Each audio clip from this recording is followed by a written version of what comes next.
formulated Cassiopeia. I added key ingredients for various purposes. Your jojoba oil, it matches the sebum of your skin, the viscosity of it, so it's non-comedogenic, non-pore blocking.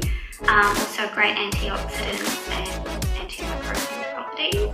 Your argan oil, the molecules are slightly thicker, so that's your nourishing and moisturizing qualities, high in fatty acids, which your skin just drinks up.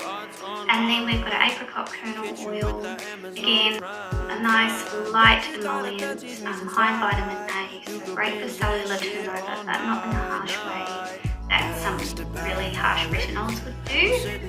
And then we've got some rose oil in there, great for anti-aging. It's actually really good at fighting free radicals, which slows the aging process down. You'll find it in a lot of anti-aging products and moisturizers. And then the nerolies in there to save those scars and pigmentation.